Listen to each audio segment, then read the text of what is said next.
We're out in San Saba County, Texas. Wade is returning to a pond site where he encountered an enormous 10-point whitetail last year, determined to cross paths with him once again.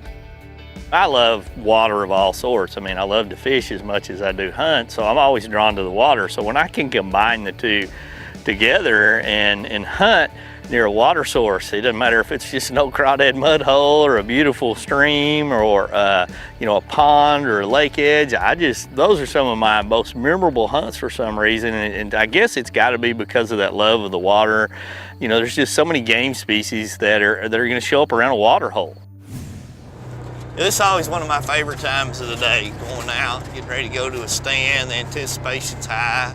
Got an early morning rifle hunt here on a really neat pond. I've hunted this pond before and had an encounter that's been ingrained in my mind for a long time. I mean, an absolute giant came in and kind of got out of there, couldn't get a shot, ran up a hill, ran off to the right, and I had always hoped to have a chance to get back on this deer again, and it looks like we're gonna have that chance for the next few days to sit down here on this pond. There's a couple of deer running off there, and see if we can't get him in. I'm gonna be hunting one of the most legendary cartridges in the world. I'm gonna use the 30-06. You know, the 30-06, it may not sound as sexy as it used to be, but you know, the 30-06 has probably killed more deer and big game animals than about any cartridge around. I'm gonna be shooting it out of the Thompson Center Compass, which is a great rifle, price point rifle that everyday hunters across the nation can pick up and use. And we're gonna sit down on this pond and get pretty comfortable, let the sun come up, and let the deer tell us the rest of the story.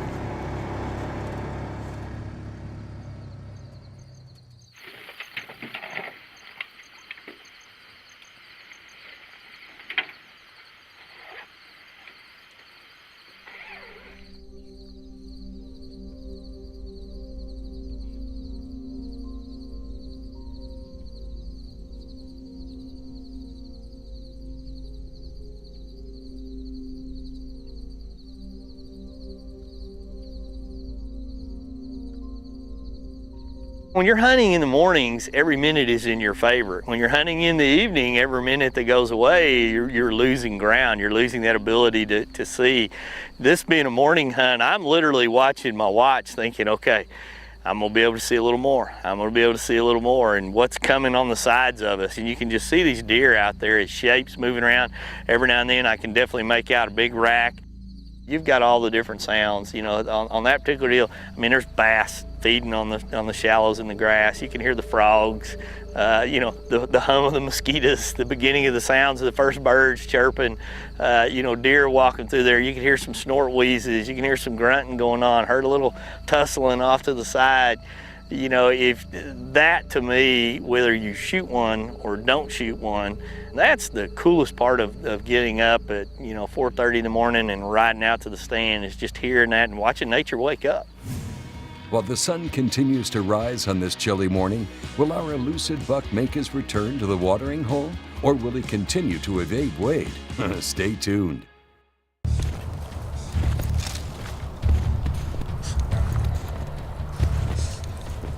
When they canceled school today, you could have stayed at home like all the other kids, laid up on the couch playing video games in your sweatpants. Nah. Best snow day ever. Introducing the new TC Compass, only by Thompson Center. Follow your own compass with America's master gunmaker. The sun has finally risen, lighting up the area, and those dark shapes are now easily identifiable deer. Wade hopes to see the buck he's been waiting for.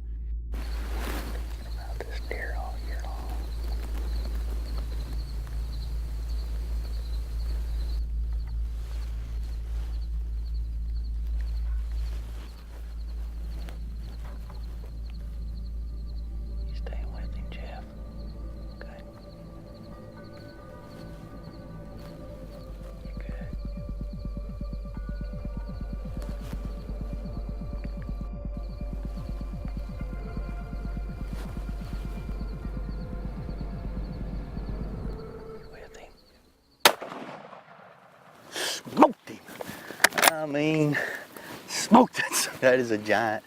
I saw that deer last year when I was in here, and he walked out of my life up that hill, and he got down right here this morning, and we could see him, and there's several deer feeding on the side of this hill by this pond. I mean, that's a giant right there.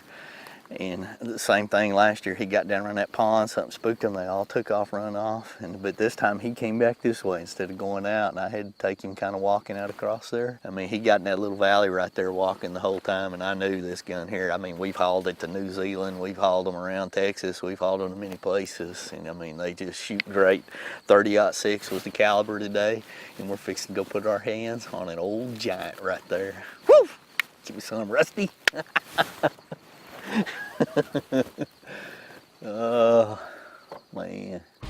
As I kind of look back on the hunt right now, I bet I shot that deer probably within 20 yards of where I shot the deer the year before.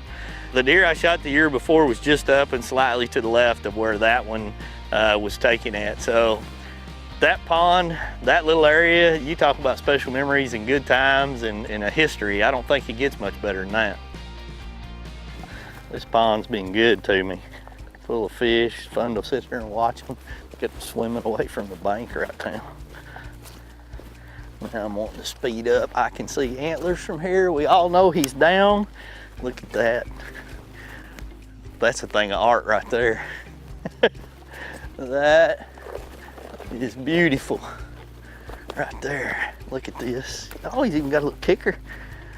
Gil. I mean, that'll leave you speechless. I mean, look at those brow tines. I mean, that may be the longest brow tines of any deer I've ever shot, right there. I mean, that brow tine is huge. I mean, look at those 2s and the 3s, the way they curve in. He's got mass all the way around. Kind of crab claws in on that side.